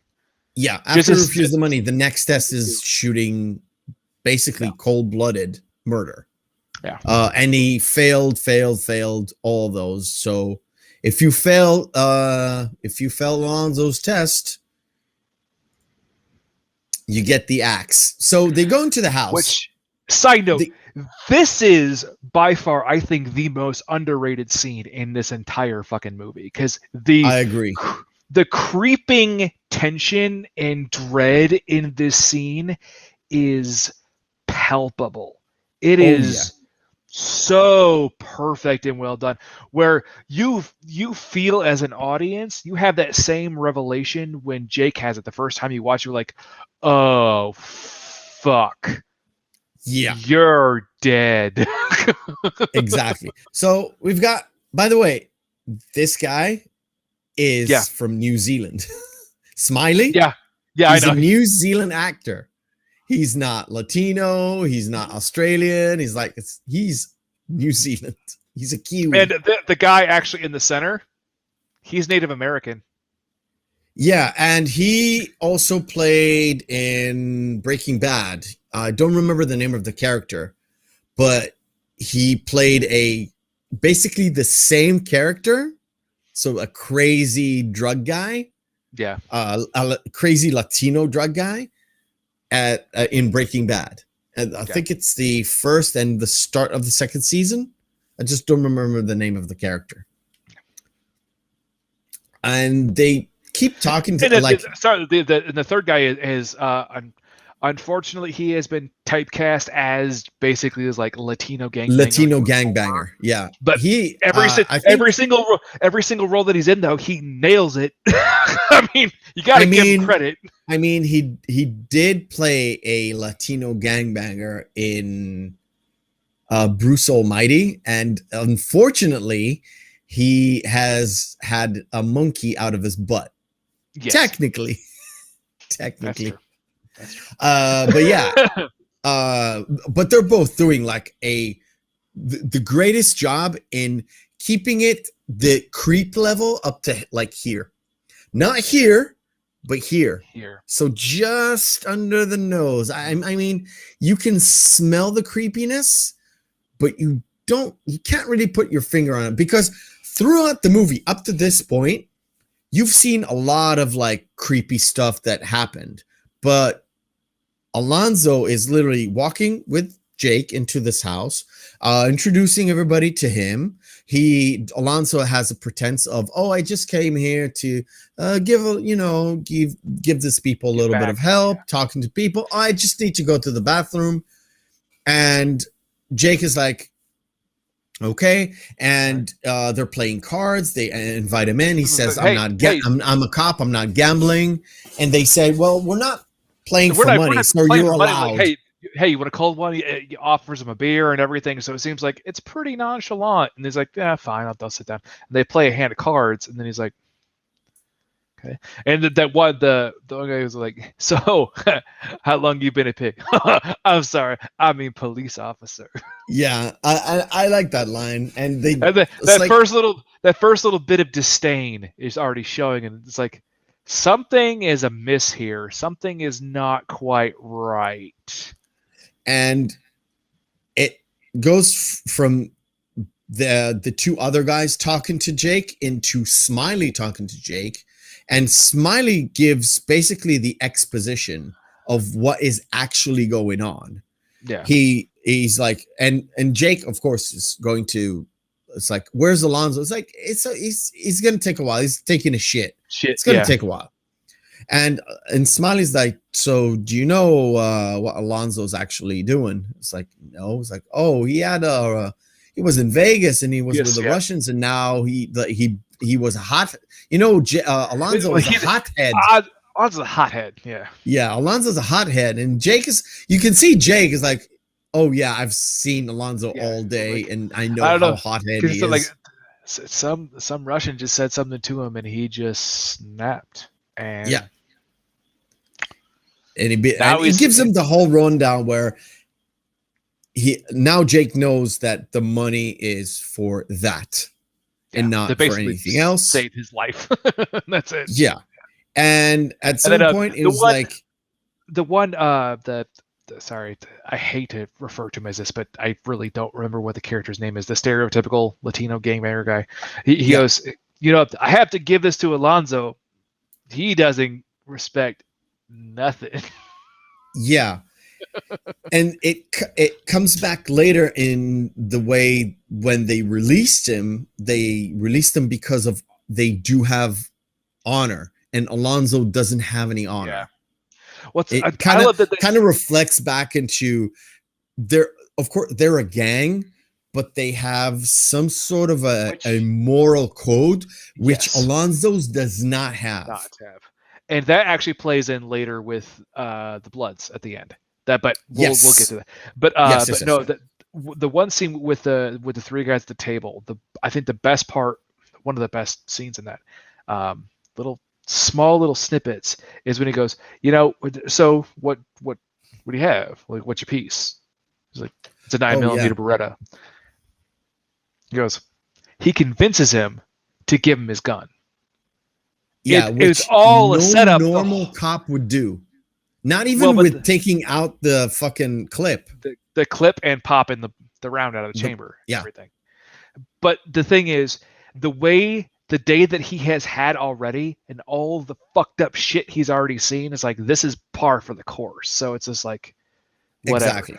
This is before it starts taking that turn. Yeah, and the turn comes in when he's literally, okay, Alonzo, let's go. Time to go. So he goes like, and there's nothing out there for you. And he's looking into the car, to see the car, and sees that Alonzo's car's not there. So Alonzo's not there. And of course, they pick him up. They go to the bathroom. They put him inside the tub. I'm shortening this. Punches Smiley. Yeah, punches Smiley, gets punched back, goes to the tub. They put a fucking shotgun into his face, and the guy who held the Beretta is like, wait, don't shoot him yet. I want to grab his money before he splatters all over this fucking place. And he takes out He takes out the fucking the wallet. Deus Ex Machina, the wallet. Yeah. Yes, the wallet of the basically Smiley's cousin. It's like, oh shit, this guy because isn't Smiley that like looking your at it was cousin? like, he's like, holy shit, isn't this your baby cousin? And Smiley's first reaction is, you dirty motherfucker. What did you do to my cousin? And he goes like, where did you get this? He goes, off of MacArthur Park. And it's like, no, like, you're fucking lying. You're fucking lying. It's like, no, I'm not lying. These two guys were gonna rape her. And he's like, trust me, I have a baby girl. I have a baby girl. And I think that was the thing that really got Smiley to make that call, was the fact that he's like, hey, listen, if this guy's fucking lying, if he's lying about the cousin, he's lying about the daughter. So blow his fucking brains out, right? Exactly. So he calls the cousin, and the cousin's like, no, I was like, I'm in school, blah, blah, blah, blah. And because Smiley knows how, like, smells bullshit, he gets her to confess that, she skipped school and she got jumped, and this white cop that looks young, out of nowhere, this cop just came in and just beat the shit out of him. He's like, so what did he look like? I don't know. He's a white boy. He's a young looking guy. He goes, and the stereotypical Latino gangbanger, he just goes, man, life's a trip. Yep. And he like literally picks him up, and he literally tells him, look, this is just business. This is not personal. No. This is like a hit. And Biffer in the chat said it's Raymond Cruzas, who played Tuco Salamanca. Yeah, Tuco Salamanca in Breaking Bad. That's the middle guy who sits between Smiley and the other dude, which we don't know the name of. But yeah, so Jake is pissed the fuck off. Basically, he rides the fucking LA bus with an open carry, like he locks and loads on the fucking bus. You would expect he'll take a fucking cab, but oh no, it's the bus for him. Well, again, does he have any fucking money? No, he doesn't have any fucking money. And he goes to that neighborhood where Alonzo said, never, ever go through this neighborhood without me. Sorry, small callback to the first time they go there is Bones. That's the guy who's standing at the door next to Terry Crews. Next to fucking Terry Crews. I managed to recognize Terry Crews. But Bones, I thought he has a line in this movie, and he does not. He does not. But but Bones, that when they go up there, he mentions about Alonzo's like, I can't stand that motherfucker. Yeah. So everybody does not respect him. They fear him, but they don't respect him. And when Jake walks in, there are a few of the gang members. They're all showing are just looking at him.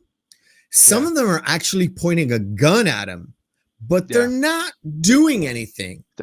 Well, because if you look at him, he's been beat to shit. Yeah, he's bloody.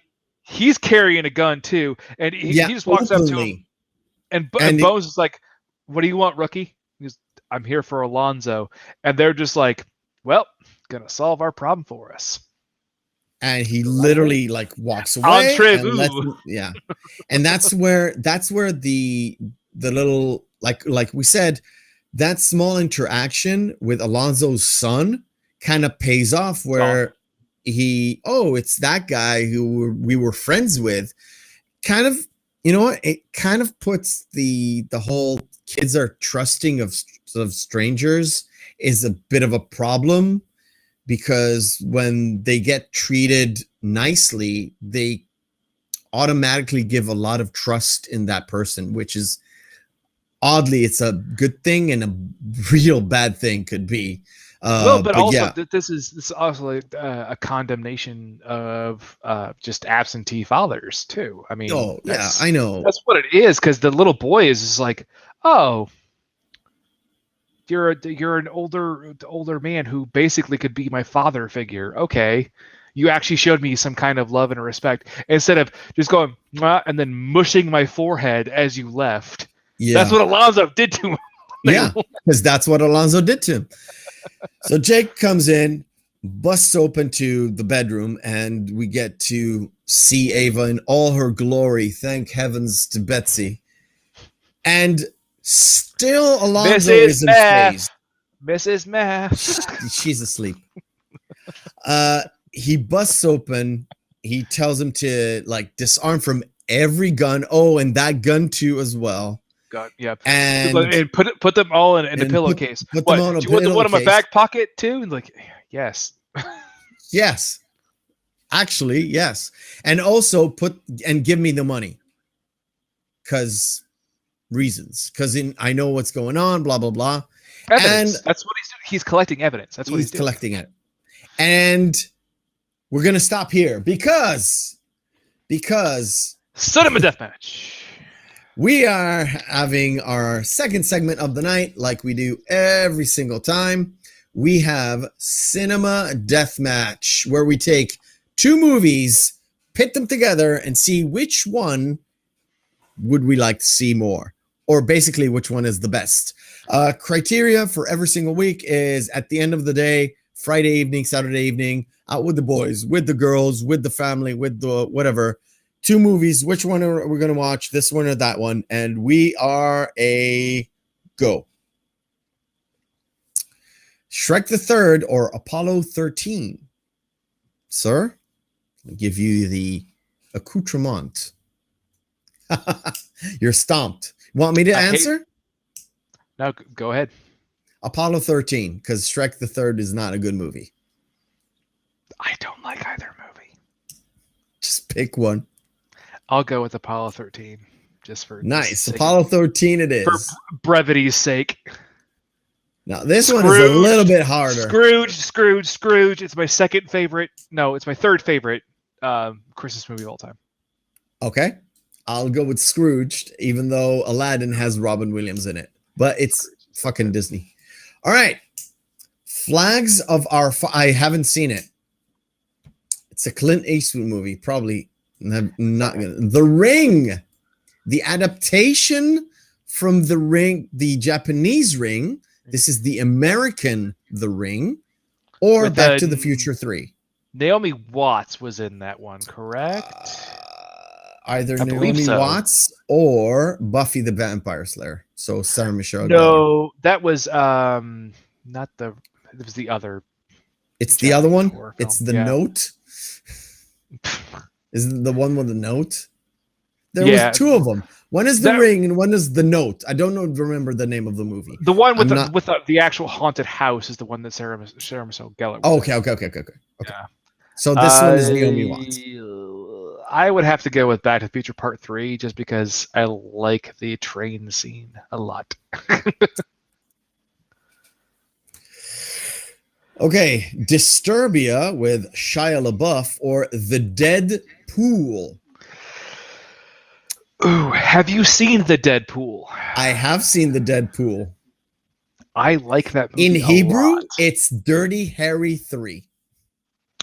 That makes a hell of a lot more fucking sense. I'm not joking. I'm gonna go with The Deadpool. I really like that movie a lot. I think it's one of his more underrated is not movies. Good. No, Disturbia is not good. Sorry, Shia. You're a good actor, but Disturbia is not good. The Dark Knight or The Bourne Identity, which is that's the first one. No, that's the first one. Yeah, that's the first one. Both really good. Do you need to really ask me? You know my favorite Batman film of all time. It's The Dark Knight. Yeah. Blades of Glory. I have seen this. Now this Grindhouse from Tarantino. No, it's actually Grindhouse and Robert Rodriguez because it's actually two films. Tarantino directed and wrote Death Proof, and Robert Rodriguez wrote and directed Planet Terror. I'm gonna have to go with Grindhouse because it is stupid fun, and the car stunts in Death Proof are, oh my God, Chef's Kiss, just perfect. It's Grindhouse because Blades of Glory is It's awful. stupid It's awful. movie. Right? Dawn of the Dead. This one is the Zack Snyder Dawn of the Dead. Yep. From So 2004. this is the remake. Yeah. And The Mummy. Personally, I would go with The Mummy, not because it's a better movie. There are certain things from Zack Snyder I like. This one I do not like. I don't like zombie movies. I just don't like them. They don't do anything for me. Now, given our criteria, I have to go with The Mummy because The Mummy is just a fun movie. Yes. Okay. Dawn of the Dead, it's not a bad reinterpretation of the classical Romero zombie, but by the way, on October the 2nd or first movie we're going to do. It's October the 2nd. We're doing the original Dawn of the Dead. Yeah. The original Dawn of the Dead from George Romero. That's going to be our first podcast for the spooky Oktoberfest we're going to have, but we're going to go with The Mummy. 2 more. This one and another one. Let's go. Dude, Where's My Car or Cheaper by the Dozen. Have you seen any of these movies? Sadly, I've seen both. I have not seen Cheaper by the Dozen. Okay. Interstellar or Dude, Where's My Car? I hated Interstellar. Really? I hated that movie. I thought it was down to our audience because Dude, Where's My Car is so dumb. Fuck you, Biffer. High Fidelity or True Lies. I know where you're going for High Fidelity. Top 5 records. What? Top 5 records. Okay. It's from High Fidelity. Okay.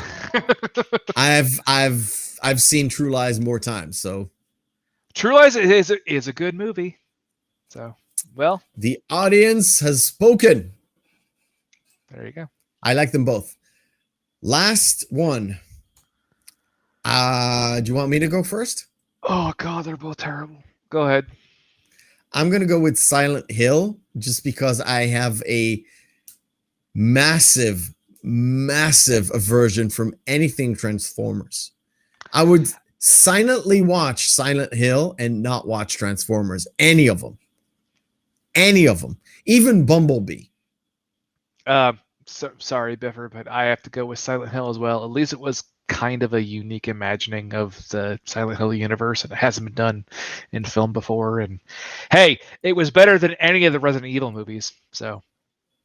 Yeah. I also didn't like any of the Resident Evil movies as well. Oh God, no. So we have.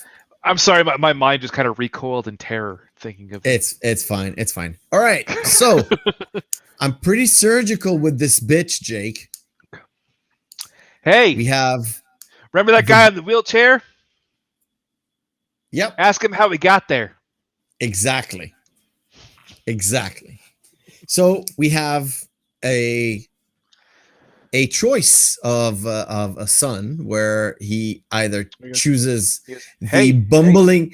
Yeah, I like the fact that Alonzo calls his son Mijo, and Jake, who Alonzo said, do you know Spanish? And like, Jake says no. It's like you have to learn Spanish. Just a little bit, but no, not enough to speak it fluently. But and Jake is like, Mijo, come. He's just like, no, he can't speak fucking Spanish. Well, because he what Alonzo says to Jake is like, well, hey, you know what it is. First, you have to protect. You have to serve and protect life. What are you gonna do, Jakey here's my boy? Son. You have to protect him. And I'm going to skip over the chase scene, but Jake kind of chases down Alonzo in the car, jumps on the car, and they manage to get to the street. Well, there's a beatdown before that where basically Denzel Washington inevitably ends up beating They both beat the shit out of each other, but they both beat you. I'm skipping over. Alonzo wins the fight to get to this point where then Jake jumps off the roof onto his car, which I'm thinking the entire time, like, didn't you just jump off of 2 stories? Wouldn't you have fractured something? Well, adrenaline, blah blah blah. Suspend your disbelief. There's no way you can watch movies and entertain that these people are getting their shins mashed in and their fucking heads blasted. Well, and we're not even again the Deus Ex Machina, which was the wallet, which is like, dude, there's a guy who was in a fucking metal suit, frozen, and he managed to activate it. That's Iron Man 1. Okay? A guy in a metal suit that he designed with an AI that does not exist. Okay? Suspend your disbelief. I like the fact that in the standoff, between Jake and Alonzo, Jake has the upper hand where he has the gun, right? Alonzo doesn't have a gun, but he trusts the crew around him to drop this fool, right? And the guy who we saw Alonzo have interactions with, who stepped aside for Jake, gets out a gun and just puts it down there on the floor. What does he tell him now? And you do your own business by yourself. No, you do your own work around here. Yeah, you do your own work around here. And Alonzo goes to Jake, is like, okay, this is what's gonna happen. I'm gonna take this gun. You are not gonna shoot me, and I will shoot you. Take the money and go out my way, and I will not think about you for 1 second. And Jake is like, no way. Well, and it keeps telling me, it's like, and I'm gonna turn my back right now. You do realize that if you shoot me in the back, that's 10 years. That's the gas chamber. That's the gas chamber. You know what the gas chamber smells like? It smells like pine oil. I'm going to send you to Pine Sol Heaven. So he picks up the gun and Jake shoots him in the fucking ass. I love that scene because Denzel Washington is just so perfect because he just goes, "You dirty motherfucker! You shot me in the ass." Yeah, it's like. And do you know what the first thing? The first thing it reminded me of? Oddly enough, what? You Jew motherfucker, you? No. Fight Club. Ah, man, you hit me in the ear. Oh, I'm sorry. I went all casino on you, and you went all the way to Fight back. Club. Yeah. Oh man, you hit me in the ear. Why'd you hit me in the ear? So, what happens is,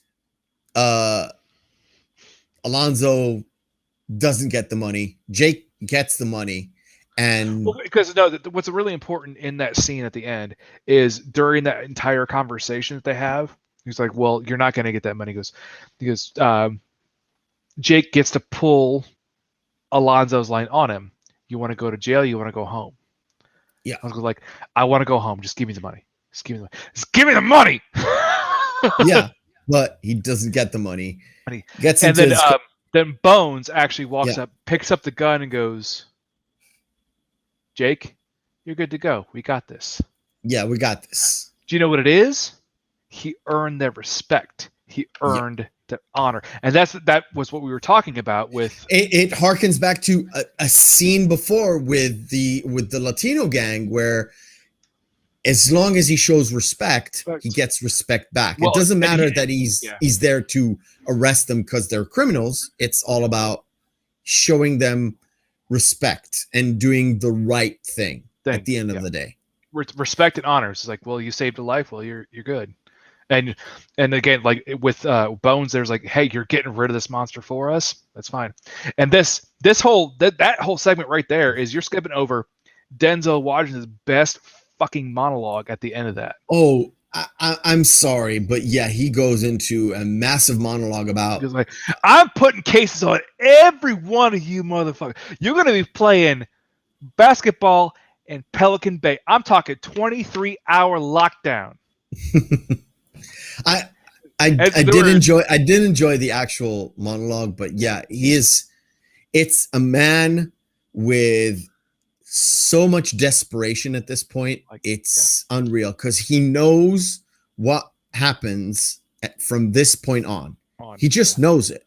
Well, and that also, like, that's where the line is, King Kong ain't got shit on me. That's where that comes from, was that monologue there.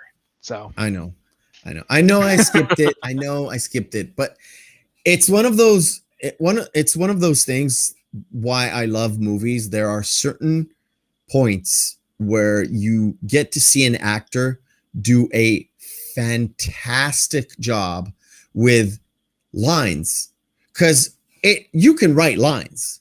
You can write any lines you want, even the best lines in the world, as long as you don't get a performer to get those lines and have the face give you the lines without him actually saying them. But yeah, he is saying them, but you get to see the emotion behind what the written line is.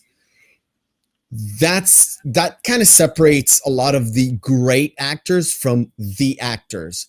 The Denzel Washingtons, the Morgan Freemans, the Jeremy Irons, Anthony Hopkins, the Jeremy Irons, the whoever you want to place Daniel there. Day-Lewis. Daniel Day-Lewis. Even at certain points, RDJ in certain areas, and even, even Robin Williams, not in his comedic roles, in his like the most intense roles, in Good Hunting, in World of Garp, in 60-minute Photoshop. 1 hour photo. 1 hour photo. Yeah, 1 hour photo, which put that on the list. Oh my God. God, it's a good movie. Some actors have a way to transcend the line and give you a performance, Oscar or non-Oscar, doesn't matter. The performance is what matters. At least to me, when I watch movies, when I remember movies, you know what? Bill Pullman's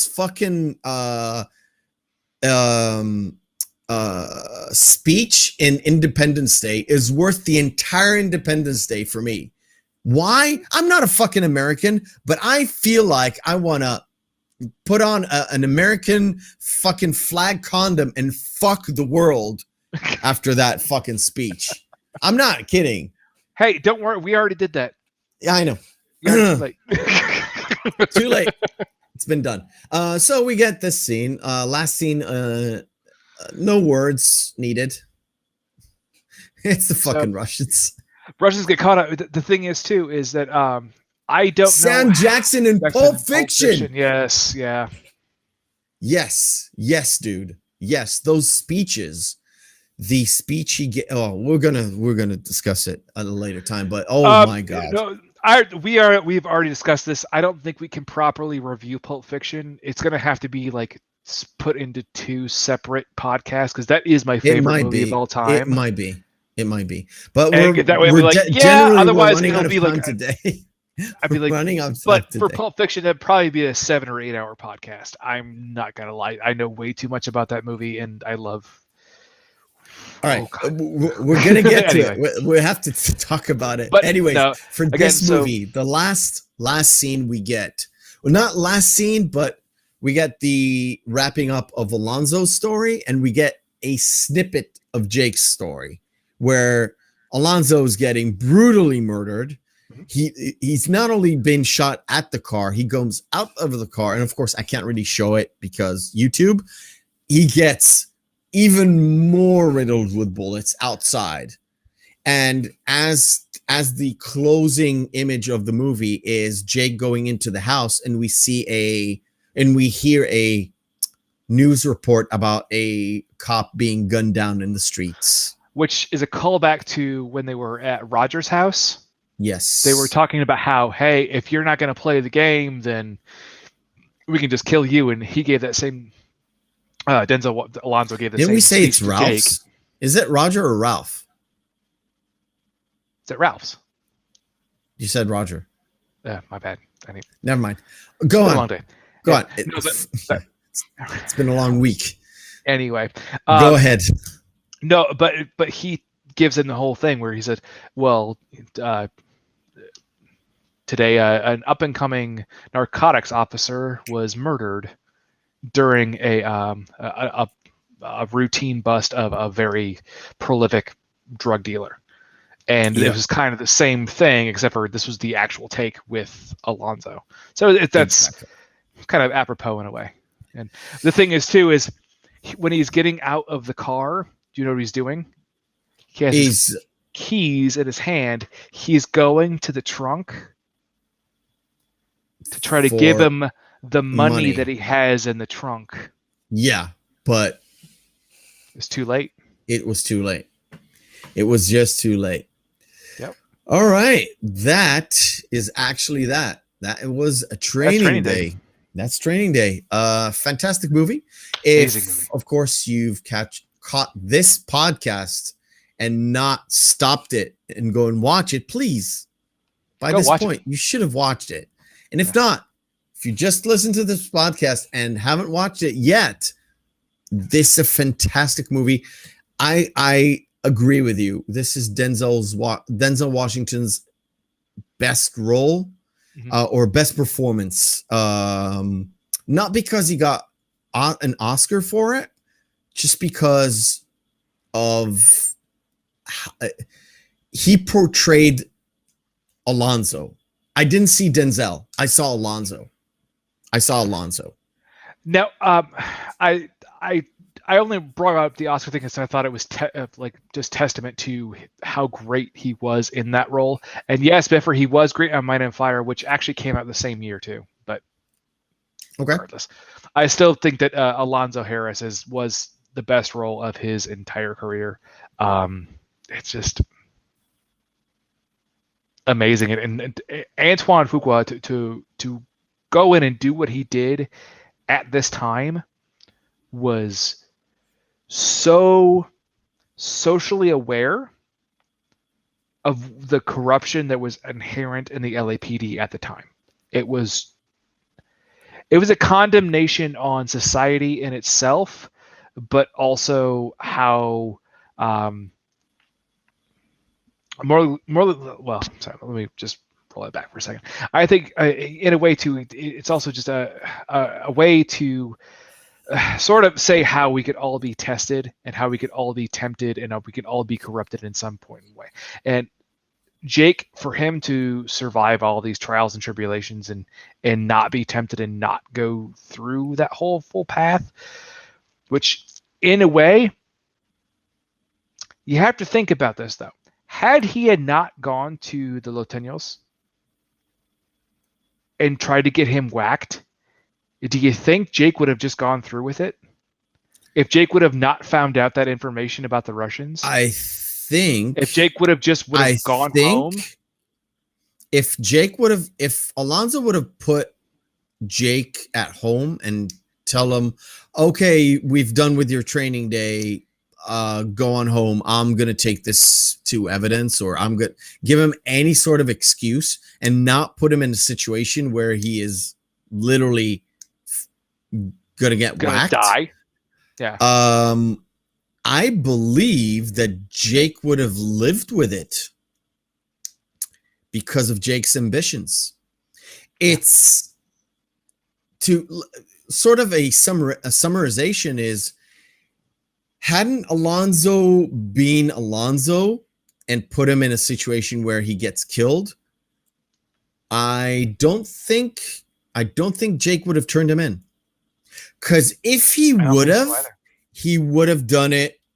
And at that point where there were lots of cops around, lots of people around, and he would have basically left the force because of the whatever.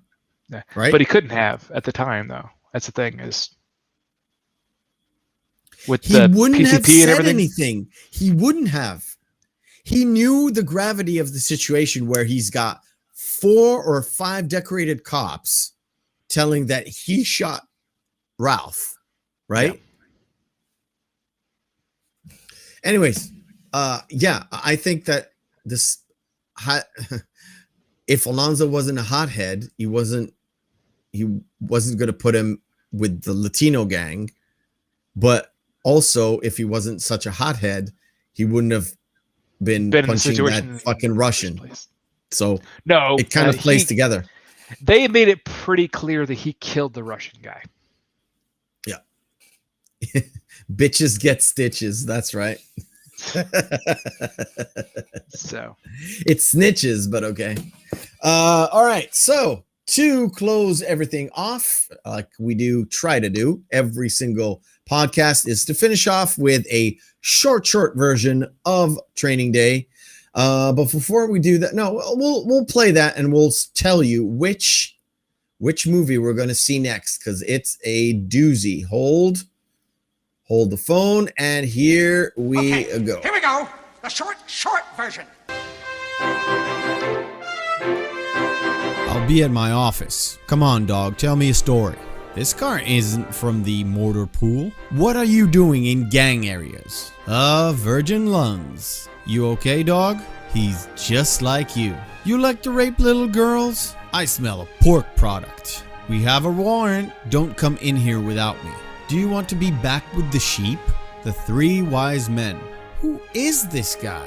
Bad news, dog. It's tax season. It's all about what you can prove. Have you ever got your shit pushed in? There's nothing out there for you, Holmes. I've got a little girl. It's all business, baby. Put your guns and your money in that bag and toss it over. I can get surgical with this bitch, Jake. You know what the gas chamber smells like?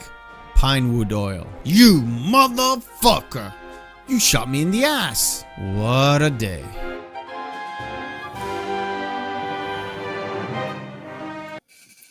Short and sweet. Short and sweet. Very short. It's very, very hard to grab exactly those moments, especially when you have action and like long speeches. But yeah. We got most of it. So next week, and I've already watched it with Mrs. Meth.